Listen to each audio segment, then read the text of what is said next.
بسم الله الحمد لله والصلاة والسلام على رسول الله صلى الله عليه وسلم. marka hore ilaahay mahad leh ilaahay baan mahadnaqaynaa marnabaadkana runtii shir jiraayadkayga saaka wuxuu daaran yahay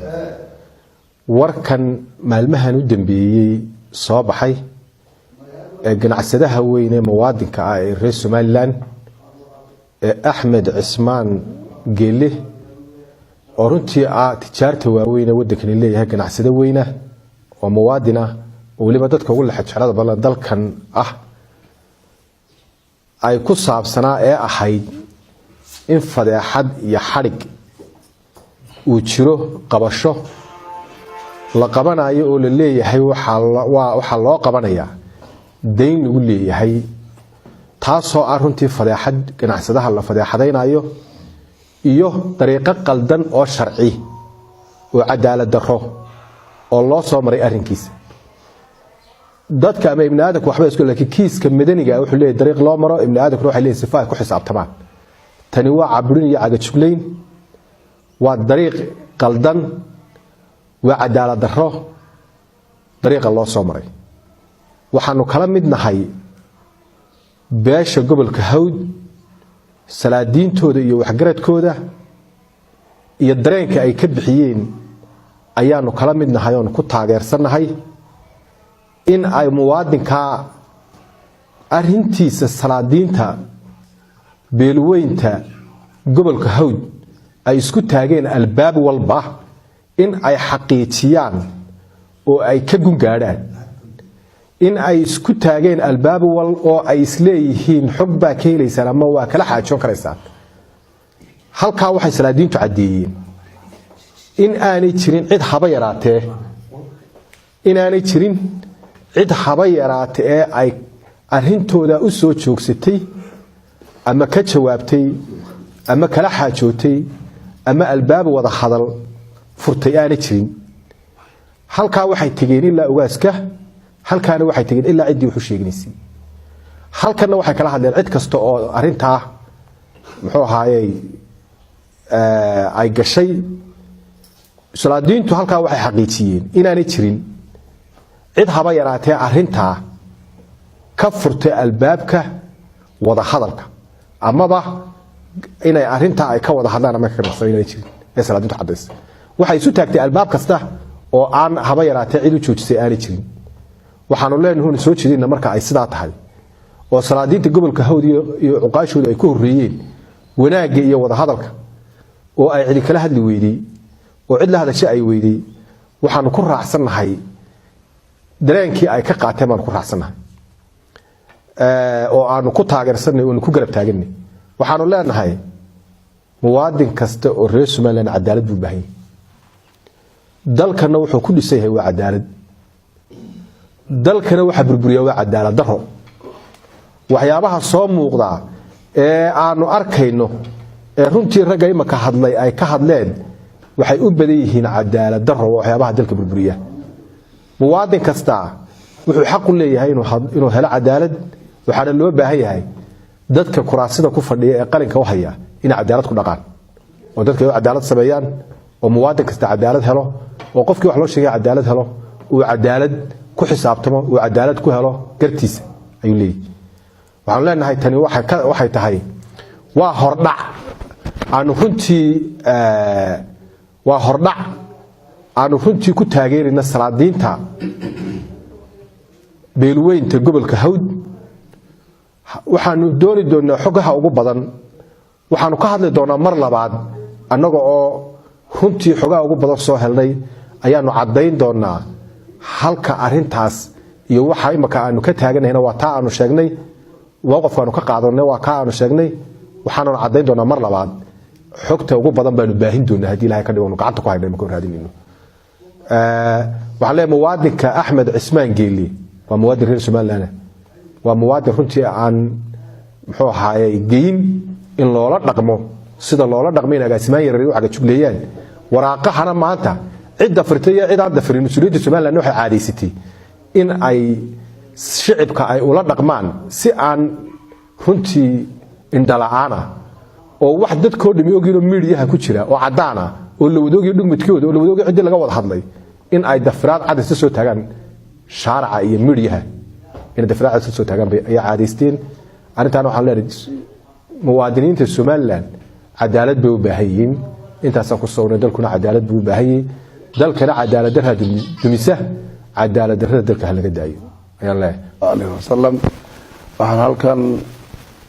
aan maanta u fadhinaa inaan ku qabano shir jiraayid oo taageero aan ku taageerino salaadiinta iyo odayaasha iyo waxgaradka beelweynta gobolka Hawd oo aanu la barbar taaganahay taageerada iyo hadalka ay u fidiyeen ganacsadaha weyn Axmed Cismaan Geele oo dacwadi kaga socoto waddanka Djibouti dowladda Soomaaliland ay warqad ka soo saartay ay leedahay wala soo qabanaya ninka waxaan halkan aanu ka sheegaynaa haddaan nahay beelweynta Garxajis iyo guddigeeda guud inaanu barbar taaganahay go'aamadii ay qaateen salaadiinta beelweynta Arab aanu mataanaha nahay oo aanan annaguna aqbali doonin in si yaroo fudud ninka la yiraahdo ganacsade Axmed Cismaan loo gacan geliyo Djibouti sababtoo ah anu muwaadin oo waddankiisii jooga Djiboutina oo waddan kale oo waddanaynan inagu saaxiib ahayn dhow waayo waxay u adeegtaa dowladda Soomaaliya oo ay ka jeceshahay dowladda Soomaaliland xuduudkeedu wuxuu ka bilaabmaa saan anigu aqaano beledweyne ciidamadeedu joogaan diyaaradaheedu ku degaan dowladeedu tagtaa iyo wixii ka sheeya marka ma aha in loo gamacduubo ama loo luga qabto ama muwaadin reer Soomaaliland Djibouti waanay waxba inaga dhaxaynin in loo gacan geliyo ama loo waarido waa arrin laga xumaado weeye waliba waxaanu dareensanahay in kuwa shalata yimi ee ka socda Djibouti ay u socdaan inay mar labaad maxkamadihii ay la doonayeen inay ku maxkamadeeyaan ina Geele Djibouti ay u soo wareejiyaan halkan oo si cadaalad darro ah la yiraahdo maxkamadihiina loo geliyo halkan ugu qaada waxaan uga digaynaa dowladda Soomaaliland inaanay ku kicin muwaadiniinteeda ay xaq dhowrto oo aanay ku kicin inay waarido dadka maartay xuquuqda ku leh muwaadiniinteeda ah ee degan waddanka ee ka ganacsadayaasheeda waaweyn ah ee ku tiirsan dhaqaaluhu waddanka ku tiirsan yahay inaanay ku takrifalinaanay arrimaha caynkaas ah iyo kan ina Geele ee maanta socda marka dowladda Soomaaliland ha ka fiirsato waxyaabaha caynkaas u dhacaya siyaabaha ay maxkamaduhu u shaqeeyaan maaha si cadaalad ah imaka waayo waxaanu aragnaa falalka caynkana ee la soo saarayo ee wasaaradda cadaaladda ay ku kacaysaa inaanay ahayn wax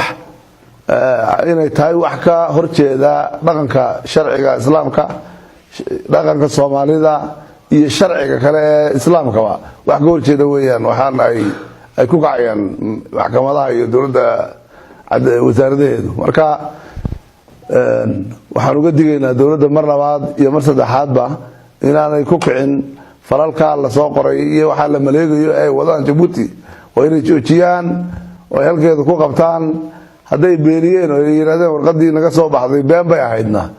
been iyo run iyo wax kastaba waa idinku ma soo saaraytana idinku ma warqadana soo saaray oo shaambadeeyay beentana idinku ma sheegay waxa u maleegaysan waa la garanayaa hal la joojiyo waan leenahay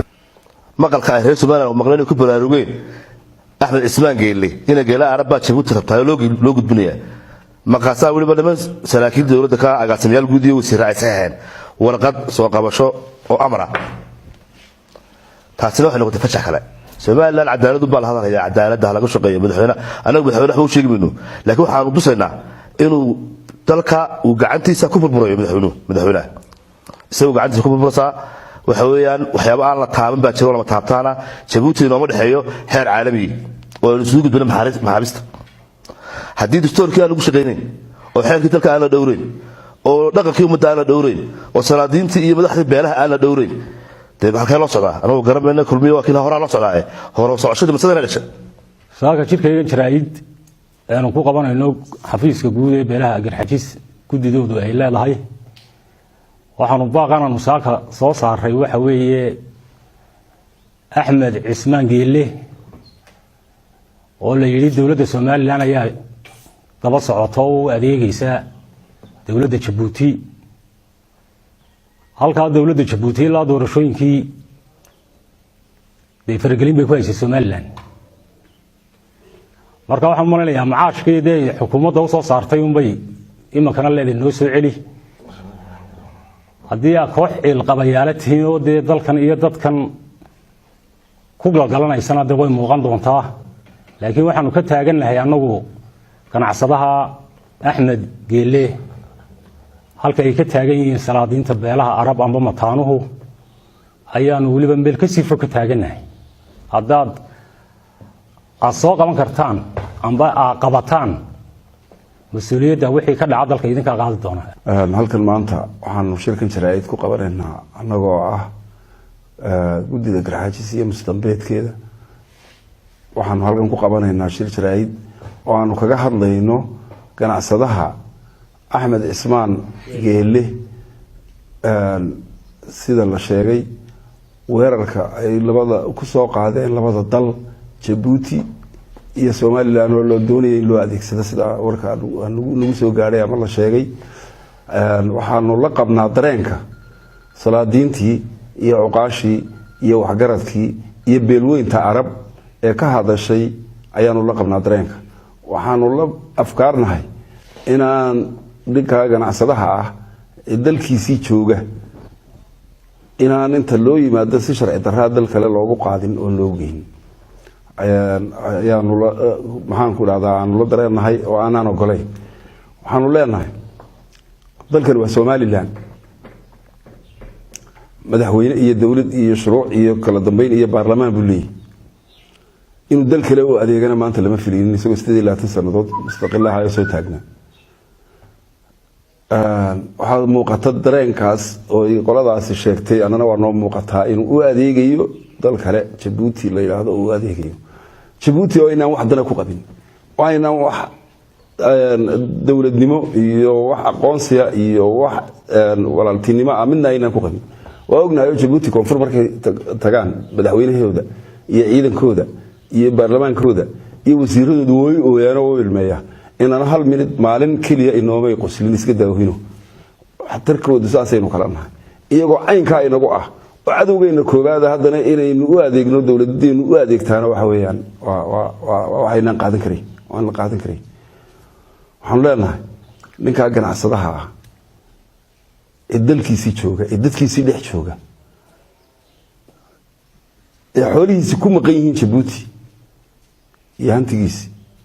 isagana hal laga dabageeyo ka yeelmayna waxaan laga daayo waxaan leenahay dalka waxa sidii loogu talagalay dalku ha u socdo dawladdiinu yahay ha ogaado adowgiisa iyo nacabkiisa ha kala garto dawladda iyo dalku iyo madaxweynaha iyo dawladda gebigeedu ha kala garato yaa cadow yaa nasteexa Djibouti waa cadowga Somaliland wana nu adeegnana yeelmayno